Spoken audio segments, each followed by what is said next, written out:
Hi, I'm James Shillinglaw, and I'm still in London, and I'm at a fabulous hotel that maybe some of you know about it, but it's a revelation to me. And I'm here with Stefano Squecco, who's the general manager of the Althoff St. James Hotel and Club, tucked away, obviously, in the St. James area of London. It's a beautiful property, boutique property, and I'm staying here a couple nights, and really, it's a totally different than I've seen of all the other hotels. The other hotels are great too, but if you want sort of a real old London feel, this is probably the place for you, your clients. And we're going to talk about that and a whole lot more on Insider Travel Report.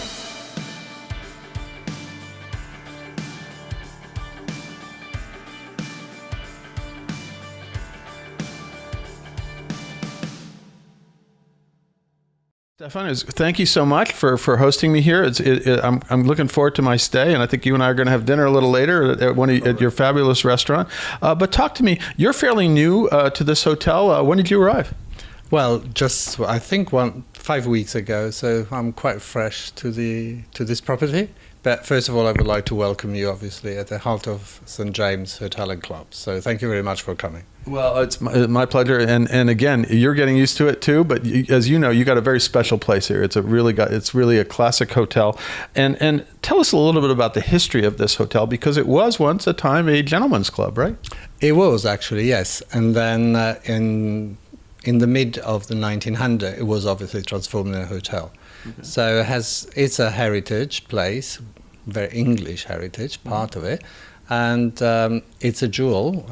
I consider it as a jewel, and is the reason why I'm here, just to make possible that it brights even better. Yeah, and it will. Now, what is your background? Because you've been a hotelier for quite some time too. Well, I'm quite aged. I'm over 60, so I've been around in the industry. But let's say that I started in Switzerland, and I know that we have a common place in Switzerland. I did my hotel business school after I did university in Italy. I went through 10 years in London, starting from food and beverage.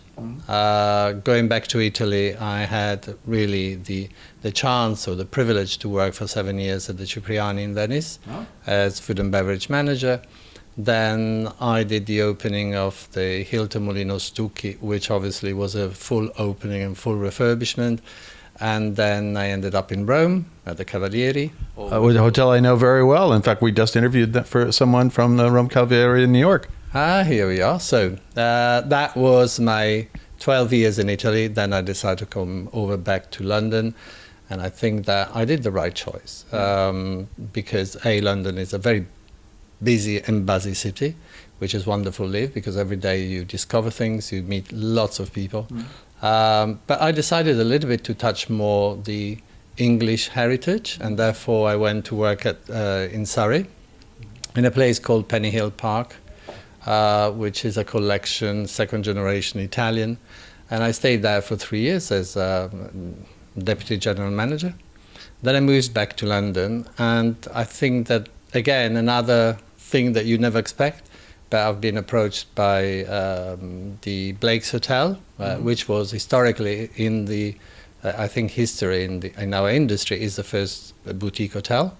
So I enjoyed working in that, just because obviously you feel that in small hotels like Blake's, but also like the St. James, it's a boutique hotel. You can cater for, individually tailor-made experiences for the guests. So I think that is my trend and is what I love to do. So that's what attracted you here to the St. James, is it this boutique feel, this very English feeling, that's what led you here? Yeah, because also it's in the middle of the city, in the middle of Mayfair, where lots of people are coming to work, they commute, they do business and all that.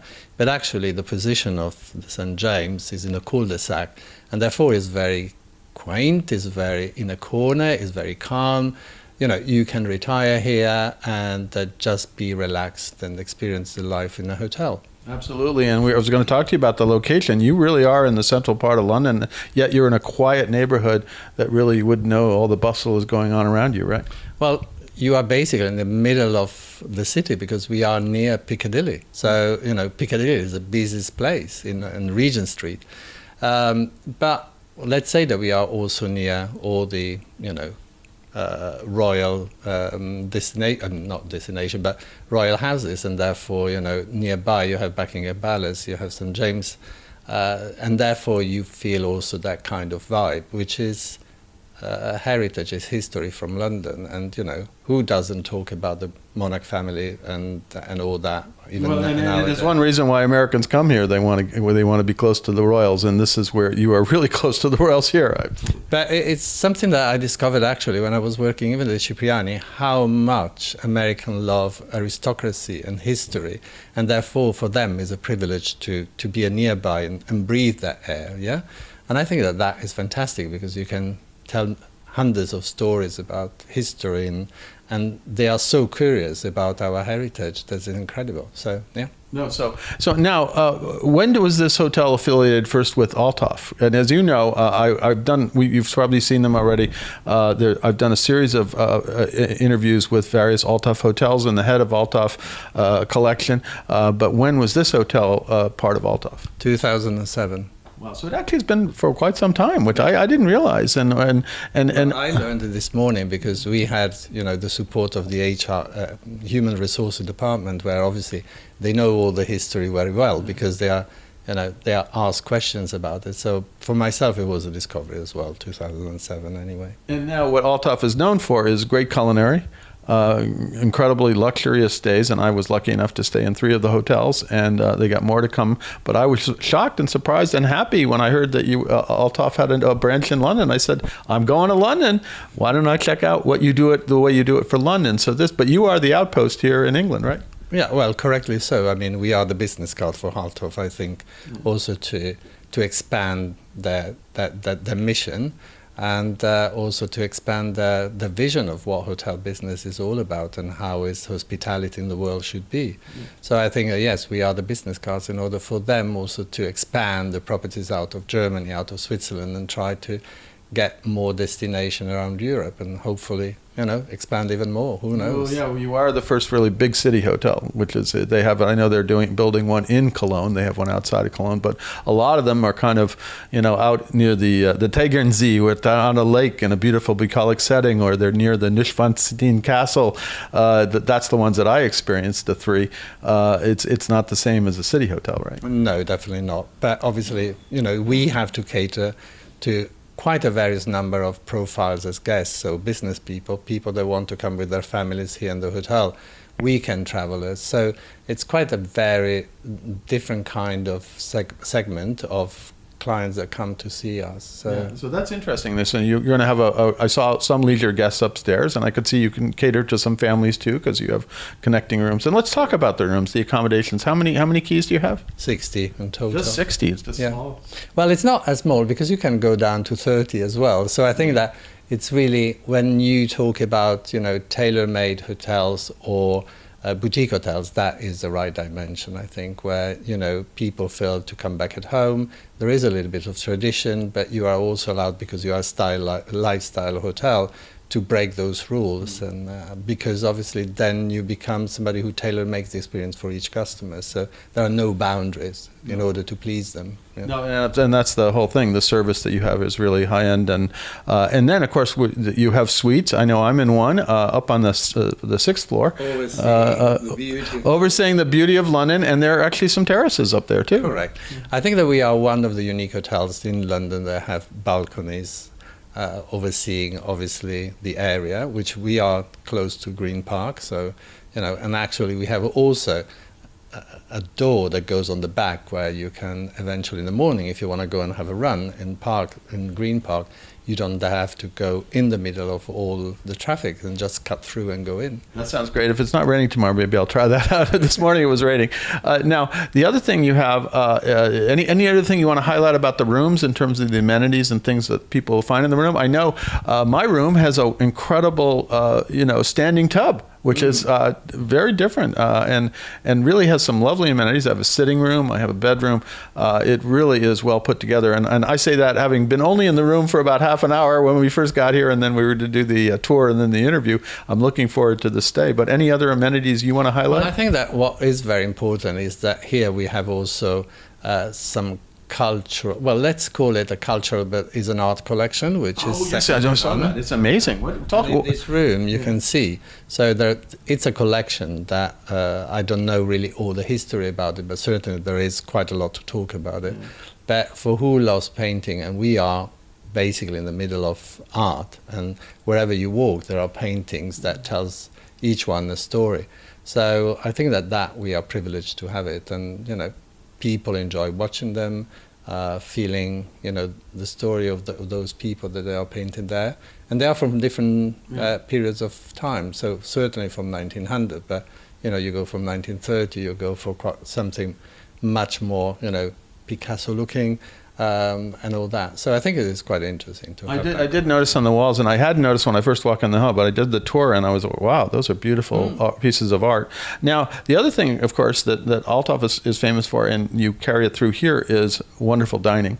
And I think we're supposed to have dinner tonight at your kind of marquee restaurant. And tell us a little bit about that. It's an Italian restaurant, right? It's not. Actually, it's quite interesting. Oh, it has an Italian name, I should say. It has an Italian name, but as many Italians travel a lot, and therefore, they have the name, but actually they are English. Then Francatelli, it's quite interesting. I mean, our chef, William, has 20 years of experience in this hotel, so he went through quite a lot of, different propositions. And this year they opened this Francatelli restaurant. There's nothing else that a chef that used to be...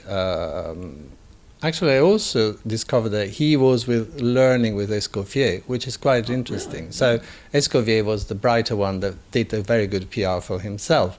Francatelli instead is somebody who, many chefs like just to work and be more operational. And he was the chef for the club, but then moved on to being the chef of Queen Victoria. Ah, well, so we have heritage there. Definitely. And it's quite interesting. Our afternoon tea, it's all completely dedicated to Francatelli and Queen Victoria. So, and the gaming as well, because that is we were a club, but now we are not anymore. But we make part of a collection of clubs, then therefore people are able to do their own booking through the clubs around the world. So it's an affiliation of 600 clubs around the world. So it's quite. So people come and go to the different teas and different dining experiences. Yeah, and here basically Francatelli is a new concept. So William, our executive chef, has bought the book because there is a Bible, the first, let's call it book of cooking, British cooking. So the chef takes inspiration from this book that was written by Francatelli, and basically takes that as an experience in order to, let's say, to make it more actual to the gastronomy and the needs of people from 2024. Which is, obviously you can't keep to the same script all the time with the new people, so you got to get a new. And this is, as you say, this is really British cuisine, right? It is fully 100% British cuisine. You will taste it tonight. Okay.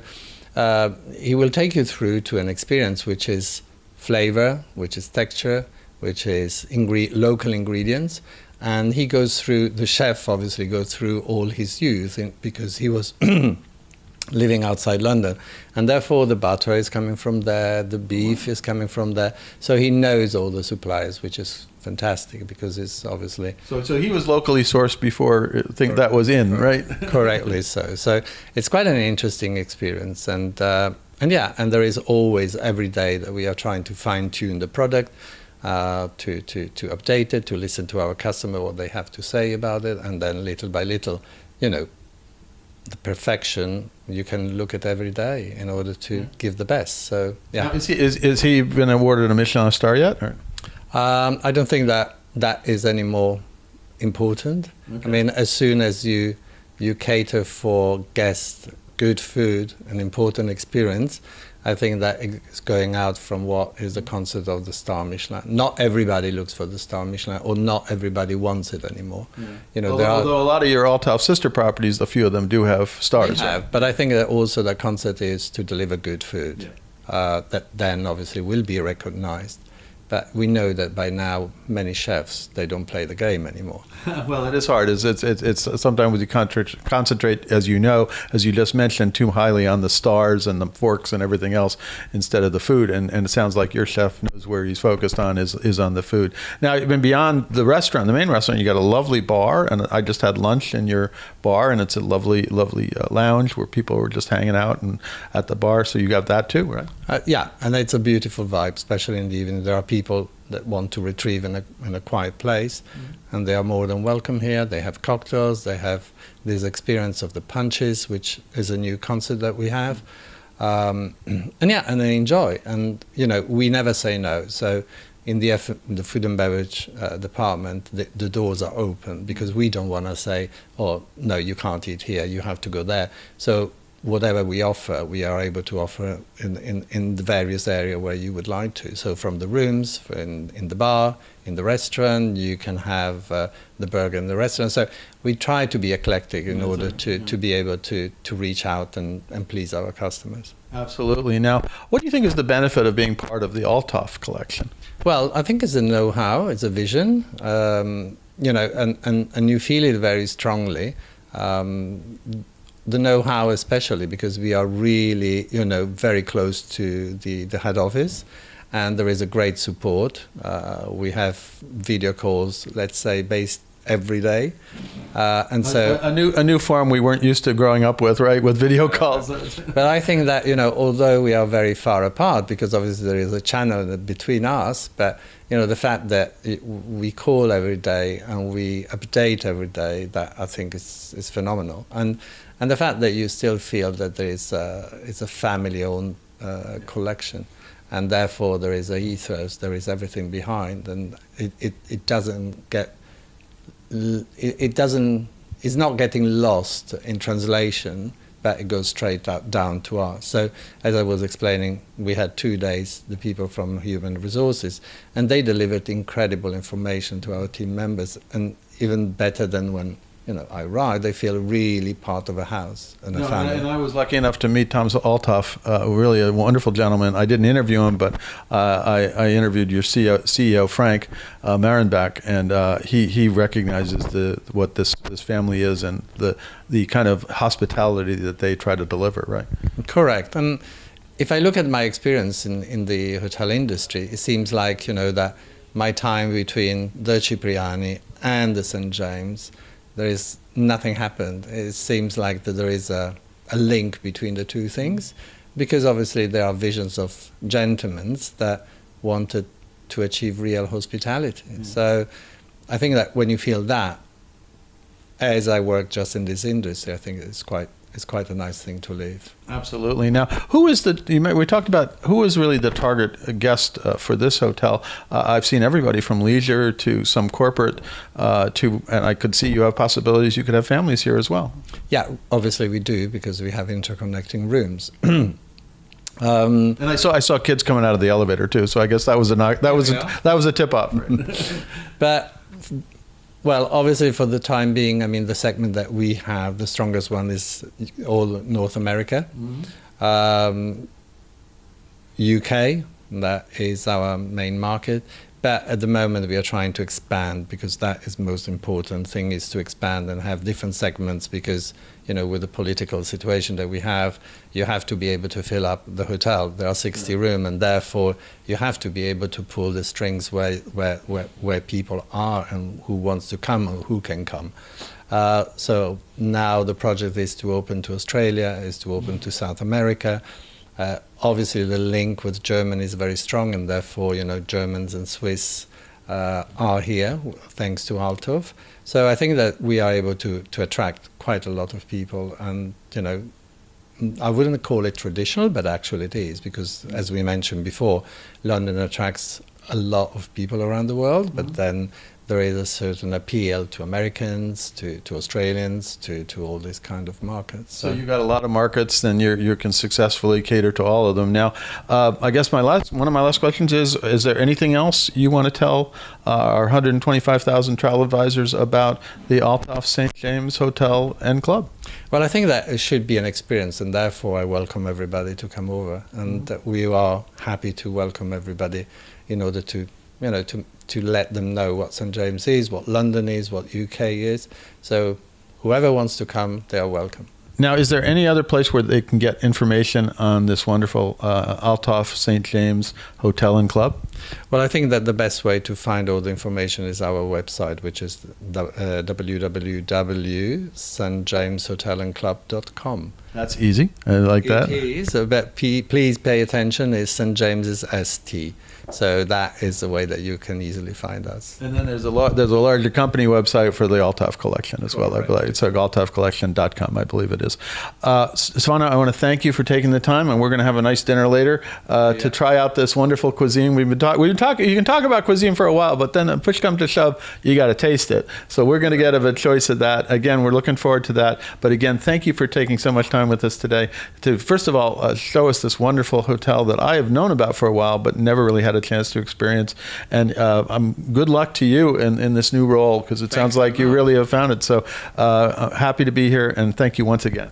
Well, thank you for coming. I'm very proud of where I work, and I'm very fond of representing the St. James and the Althoff collection, of course. But again, I would like to welcome everybody, and I hope to see many, many to come. I'm sure they'll watch this video and come to the St. James. You hear it? You got to come and see this place. I'm James Shillinglaw, and this is Insider Travel Report.